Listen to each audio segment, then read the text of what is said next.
Hi all, welcome to emoji Mallu. Stephen Nedumpally അഥവാ Qureshi Abraham, പൃഥ്വിരാജിന്റെ ആദ്യ സംവിധാന സംരംഭമായ ലൂസിഫർ ഒരു ഗംഭീര സിനിമ തന്നെയായിരുന്നു. ലൂസിഫറിന്റെ രണ്ടാം ഭാഗമായ എമ്പുരാന്റെ അനൗൺസ്മെന്റ് വന്നതു മുതൽ പ്രതീക്ഷകൾ വാനോളമാണ്.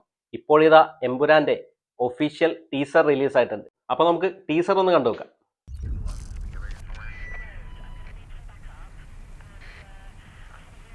നോർത്ത് ഇറാഖ്,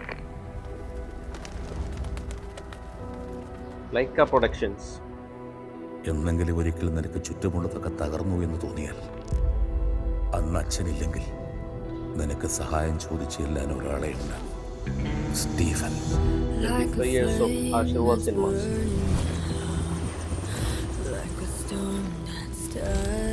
യുദ്ധം നന്മയും തിന്മയും തമ്മിലല്ല, തിന്മയും തിന്മയും തമ്മിലാണ്. ലൂസിഫറിലെ ഡയലോഗ്സ് ആണ്. He leads the most powerful mercenary hit group in Asia. ലോകത്ത് എല്ലായിടത്തും അവരുടെ പ്രസൻസ് ഉണ്ട്. Sir, we have the entire cartel and the Qureshi Abraham nexus in one place. This is our chance. Shall we move in? Bollywood ലെവലാണോ? Helicopter. ആരാണ് ഈ Stephen Nedumpally? Stephen Nedumpally. ഹിന്ദുക്കൾക്ക് ഇവൻ മഹിരാവണൻ, ഇസ്ലാമിൽ അവൻ ഇബലീസ് എന്ന് പറയും, ക്രിസ്ത്യാനികൾക്കിടയിൽ അവൻ ഒരു പേരേ ഉള്ളൂ, ലൂസിഫർ. മോഹൻലാൽ.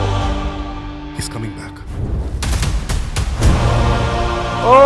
അമ്പോ.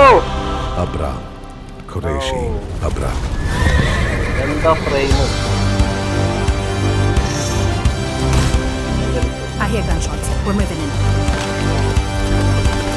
അബ്രാം.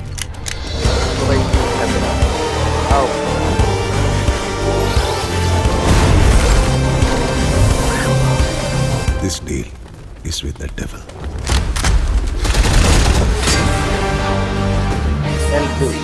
എമ്പുരാൻ.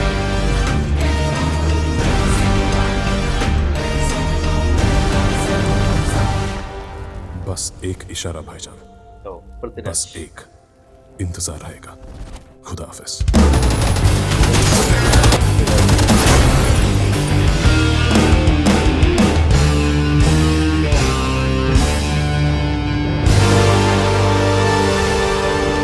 മാർച്ച് 27, 2025. പൃഥ്വിരാജ് ശരിക്കും ഒരു ലാലേട്ടൻ ഫാൻ തന്നെയാണെന്ന് തോന്നിയിട്ടുണ്ട്. അതുപോലെയാണ് മോഹൻലാലിനെ ഓരോ സിനിമയിലും പുള്ളി പ്രസന്റ് ചെയ്യുന്നത്. എമ്പുരാൻ ടീസറിലും നമുക്ക് അത് തന്നെ കാണാൻ സാധിക്കും. നല്ല ടോപ്പ് ക്വാളിറ്റി ടീസർ. എന്താ വിഷ്വൽസ്, എന്താ ഫ്രെയിംസ്, അടിപൊളി, ഒരു രക്ഷയില്ല. ഈ ടീസറോട് കൂടി സിനിമയുടെ ഹൈപ്പ് ഡബിൾ ആയിട്ടുണ്ട്. കുറച്ച് നാളായി മോഹൻലാലിന്റെ ഒരു സിനിമ ബോക്സ് ഓഫീസിൽ വൻ വിജയം നേടിയിട്ട് എമ്പുരാൻ എന്ന സിനിമ ആ ക്ഷീണം തീർക്കുമെന്ന് തന്നെ കരുതാം. മോഹൻലാൽ എന്ന നടന്റെ ബോക്സ് ഓഫീസിലെ ഒരു ഗംഭീര തിരിച്ചുവരവ് തന്നെയായിരിക്കും എമ്പുരാൻ. അപ്പോൾ മാർച്ച് 27-നാണ് എമ്പുരാൻ റിലീസ് ആവുന്നത്. ഫസ്റ്റ് ഡേ ഫസ്റ്റ് ഷോ എന്തായാലും കാണും, ഉറപ്പ്. വീഡിയോ ഇഷ്ടപ്പെട്ടാൽ ഒന്ന് ലൈക്ക് ചെയ്യുക, ചാനൽ ഒന്ന് സബ്സ്ക്രൈബ് ചെയ്താൽ സന്തോഷം. മറ്റൊരു വീഡിയോയുമായി വീണ്ടും കാണാം. ബൈ.